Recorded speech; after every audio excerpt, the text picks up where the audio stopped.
Orgullosamente Politécnico.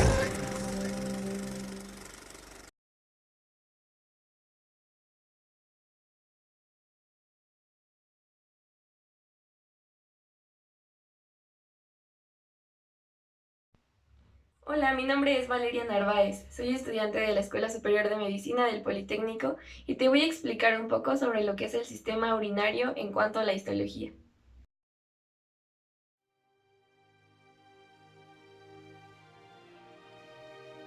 Generalidades del sistema urinario o aparato excretor. Al sistema urinario pertenecen los riñones como órganos productores de orina, los uréteres, la vejiga y la uretra, que en conjunto forman las vías urinarias.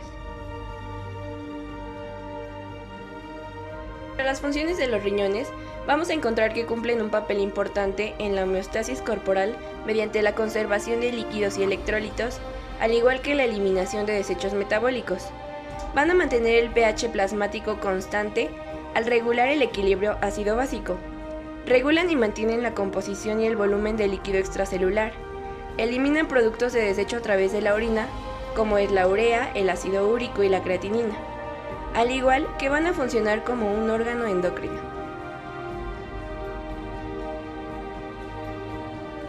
¿Pero qué son los riñones? Van a ser órganos par con forma de haba o habichuela, ubicados en el retroperitoneo sobre la pared abdominal posterior. Estos van a estar rodeados por una delgada y fuerte cápsula de tejido conectivo colágeno denso. En el polo superior de cada riñón, dentro de la fascia renal y de una gruesa capa de tejido adiposo perirrenal, se encuentra la glándula suprarrenal. El borde medial del riñón es cóncavo y contiene una incisura vertical denominada ilio renal. La arteria y las venas renales, junto con la pelvis renal, conforman el tallo renal que nace en el ilio.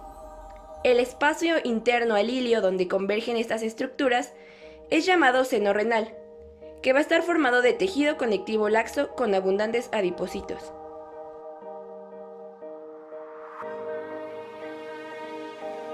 Como ya mencionamos antes, cada riñón está rodeado por una cápsula de tejido conjuntivo. Este va a contener una corteza externa y una médula interna dividida en 8 a 12 pirámides renales, como podemos observar en la imagen de la izquierda. La corteza se extiende hacia la médula para así formar columnas renales que se van a separar en pirámides renales entre sí.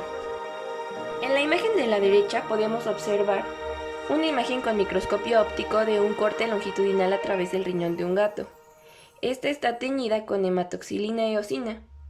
Podemos ver la corteza, quien va a estar caracterizada por sus corpúsculos renales, los túbulos rectos y contorneados. Igual podemos analizar el lóbulo renal, que incluye la pirámide renal y su tejido cortical. En la base de cada pirámide renal se va a proyectar hacia el cáliz menor una rama del cáliz mayor, que esta a su vez va a ser una división de la pelvis renal. A la altura del ilio, la pelvis renal se va a extender hacia el uréter y va a transportar lo que más adelante vamos a ver, que es la orina, hacia la vejiga urinaria.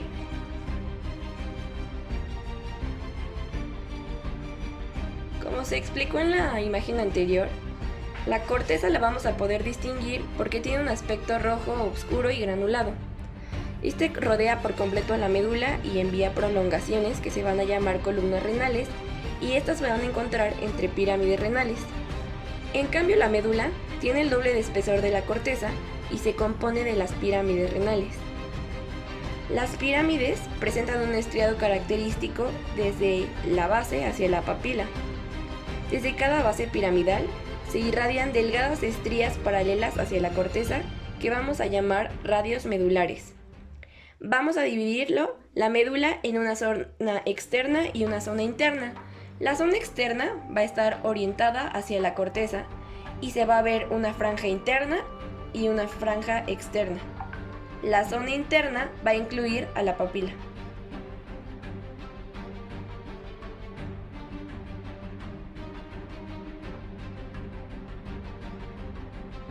Hablando de los lobulillos, cada uno va a estar formado por una pirámide renal y la sustancia cortical que lo va a rodear.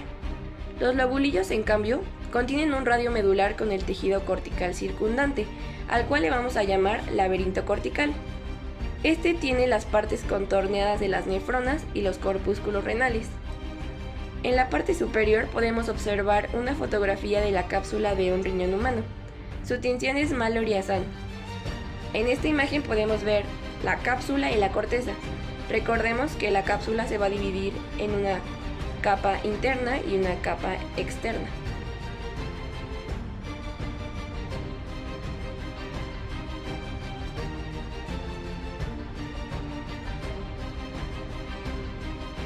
Ahora, para retomar, dijimos que la corteza va a contener corpúsculos renales, que van a ser los glomérulos y la cápsula de Bowman, túbulos contorneados proximales, túbulos contorneados distales y conductos colectores.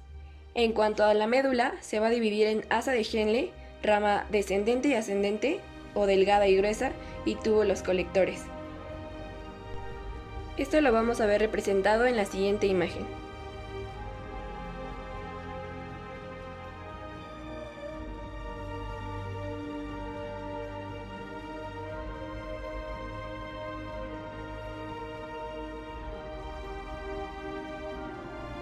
La nefrona va a ser la unidad estructural y funcional del riñón. Esta va a estar compuesta por el corpúsculo renal, por el túbulo contorneado proximal, el túbulo recto proximal, el asa de Henle, el túbulo recto distal y el túbulo contorneado distal. El túbulo contorneado distal se va a comunicar con el túbulo conector y este se va a abrir en la papila renal. El corpúsculo renal va a contener al glomérulo, que va a estar rodeado por una doble capa de cápsula de Bowman.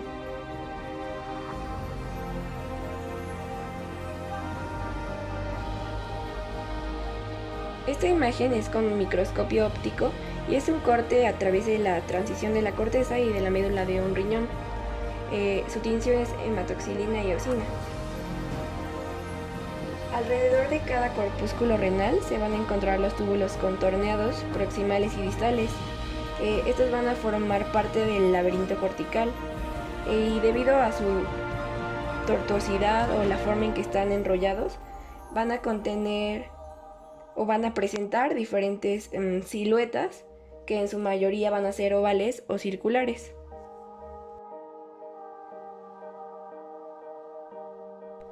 Vamos a tener ahora lo que es el corpúsculo renal, que va a ser un componente de filtración inicial de lo que es la nefrona. Va a consistir de dos estructuras, que una va a ser el glomérulo, que es un ovillo o red de capilares compuesta de 10 a 20 capilares, y una cápsula de Bowman, que esta va a ser una estructura similar a un saco que envuelve al glomérulo. La barrera de filtración va a consistir en un capilar glomerular, que va a estar definido por células endoteliales glomerulares, una membrana basal glomerular y células epiteliales especializadas, a las cuales vamos a llamar podocitos. Estas al final se van a depositar sobre la membrana basal.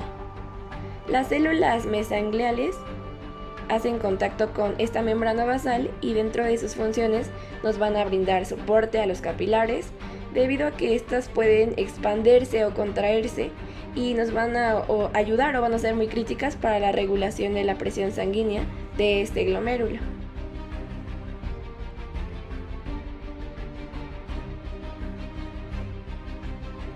Ahora, en cuanto a la función del proceso de filtración, este nos va a retener moléculas y células de gran tamaño y nos va a permitir paso de moléculas de menor tamaño, de iones, de agua, hacia el interior de la cápsula de Bowman. Pero este ultrafiltrado depende no solo de la integridad de este tejido, sino del flujo sanguíneo que va a pasar a través del glomérulo y de la presión de oposición que se encuentra en el interior y en el exterior.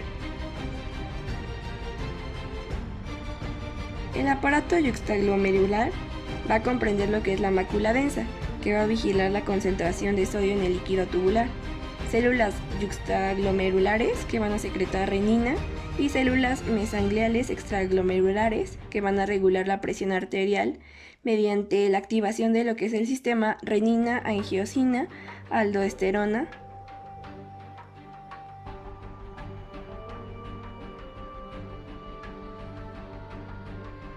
Histológicamente, en cuanto a los tipos de nefronas, van a existir dos, que van a ser las nefronas subcapsulares o nefronas corticales y las nefronas yuxtamedulares. Sin embargo, en algunos libros como el Ross nos maneja también lo que son las nefronas intermedias o nefronas mediocorticales. Las nefronas subcapsulares van a ser las que van a presentar corpúsculos en la parte externa de la corteza. Sus asas de Henle son cortas y se extienden solo hasta la médula externa. En cuanto a las nefronas yuxtamedulares, van a representar más o menos 1/8 de la cantidad total de lo que son todas las nefronas. Sus corpúsculos renales van a encontrarse cercanos a lo que es la base de la pirámide medular y van a presentar sus asas de Henle largas y segmentos delgados ascendentes largos, que estos se van a extender en la región interna de la pirámide. Y en cuanto a lo que son las nefronas intermedias, van a presentar corpúsculos renales en la región media de la corteza y sus asas de Henle van a ser de una longitud intermedia. Hola, soy Esmeralda Torres Morán y yo les voy a hablar sobre el patrón histológico estructural de las vías urinarias.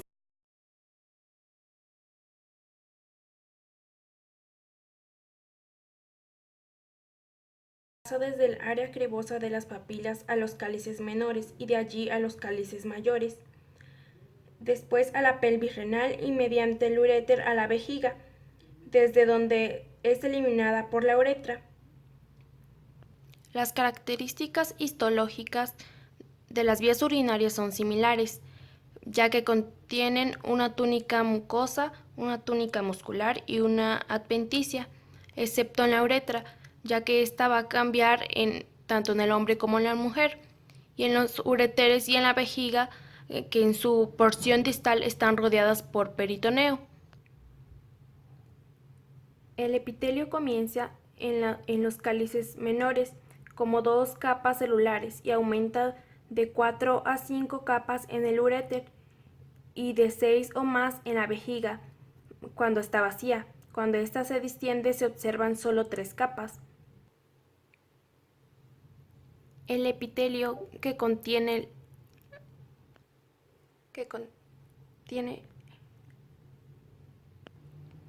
las vías urinarias es un epitelio de transición que se denomina urotelio. Este está dispuesto en 3 capas. La capa superficial, que contiene células en cúpula o células en sombrilla, debido a la curvatura de su superficie apical. Son células poliédricas grandes y mononucleadas. La capa intermedia, que contiene células en formas de pera, pueden alcanzar hasta 5 capas de espesor. Cuando una célula en cúpula subyacente desaparece, la población de células intermedias se diferencia y reemplazará a las células superficiales. Y la capa basal, que contiene células pequeñas que poseen un solo núcleo y que se localizarán en la membrana basal. La superficie luminal del epitelio de transición está cubierta por placas uroteliales rígidas que contienen uroplaquinas, que son proteínas cristalinas que desempeñan un papel importante en la barrera de permeabilidad. A esta se les llama unidad de placa simétrica, que se encuentran en la bicapa lipídica externa. Esta unidad de placas asimétrica está compuesta por 5 unoplaquinas: la unoplaquina 1A, la unoplaquina 1B, la unoplaquina 2, unoplaquina 2A y unoplaquina B3, unoplaquina 2B. Su organización hace que la placa se vuelva impermeable a pequeñas moléculas, que es el agua, urea y protones. El uréter, que tiene una longitud aproximada de 24 o 34 centímetros. Tiene un epitelio de transición.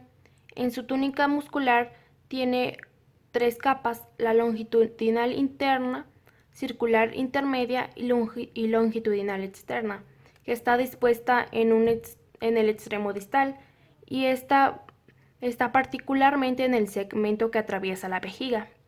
Y su adventicia estará formada por tejido adiposo, vasos sanguíneos y nervios. La vejiga, que contiene un epitelio de transición o urotelio, su lámina propia de tejido denso en la túnica submucosa. La túnica muscular contiene 3 capas de músculo: la longitudinal interna, circular media y longitudinal externa. El músculo liso de la pared vesical forma el músculo detrusor, mientras que las fibras musculares del orificio de la uretra forman el esfínter uretral interno. Está inervada por fibras simpáticas y parasimpáticas. Las fibras simpáticas formarán el plexo en la adventicia. Uretra masculina. Esta se divide en uretra prostática, uretra membranosa y uretra cavernosa. La uretra prostática mide de 3 a 4 centímetros. Va del cuello de la vejiga a la próstata. Su epitelio de transición, mientras que la porción membranosa es de epitelio cilíndrico estratificado y esta mide 1 centímetro, que va desde el vértice de la próstata hasta el bulbo del pene y atraviesa el diafragma urogenital. La uretra esponjosa, que mide 15 centímetros y va a través de la longitud del pene, rodeada por el cuerpo esponjoso. Tiene un epitelio pseudoestratificado cilíndrico, excepto en su extremo distal, donde es epitelio estratificado plano, y desembocan en los conductos excretores de las glándulas bulbouretrales, que son las glándulas de Cooper, y las glándulas uretrales, que son las glándulas de Little. Uretra femenina, que mide aproximadamente de 3 a 5 centímetros de longitud y va desde la vejiga al vestíbulo de la vagina. Termina justo detrás del clítoris. Su mucosa posee pliegues longitudinales y al principio su revestimiento es de epitelio de transición, después cambia a epitelio estratificado plano. Una gran cantidad de glándulas uretrales pequeñas, en particular en la parte proximal de la uretra, vierten sus secreciones hacia la luz de la uretra. Otras glándulas, las glándulas parauretrales, que son homólogas a las glándulas prostáticas en el hombre, envían su secreción a los conductos parauretrales. Estos conductos desembocan en cada lado del orificio uretral externo. Las glándulas producen una secreción alcalina. La lámina propia es una capa de tejido conjuntivo muy vascularizada que se parece al cuerpo esponjoso masculino. En el sitio en el que la uretra perfora el diafragma urogenital, que es la parte membranosa de la uretra, el músculo estriado de esta estructura forma el esfínter externo de la uretra.